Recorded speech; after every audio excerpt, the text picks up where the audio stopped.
Doctor Babasaheb Ambedkar आणि महात्मा फुले यांच्या जयंतीनिमित्त पुणे आयुक्तालयाच्या वतीनं घेण्यात आलेल्या प्रज्ञा शोध परीक्षेत 75 वर्षीय परीक्षार्थी असलेल्या आजींनी साऱ्यांचे लक्ष वेधून घेतलं। तरुणांसह रुक्मिणी कांबळे यांनीही ही परीक्षा दिली। जुन्या शिक्षण पद्धतीमध्ये 11वी पर्यंत शिक्षण घेतलेल्या या आजींना संसारामुळे पुढे शिक्षण पूर्ण करता आलं नाही।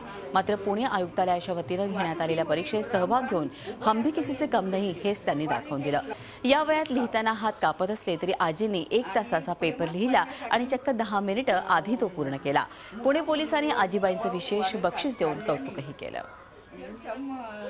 जयंतीनिमित्त आंबेडकर जयंती आणि महात्मा फुले जयंती त्याच्या निमित्ताने लोकांना आपल्या जवळ यायला पाहिजे किंवा आम्ही लोकांच्या जवळ जायला पाहिजे, हा एक उद्देश होता। सेंटरवर लहान मुलांपासून ते पार 75 वर्षाच्या रुक्मिणी नारायण कांबळे यांनी सुद्धा सहभाग घेतला होता।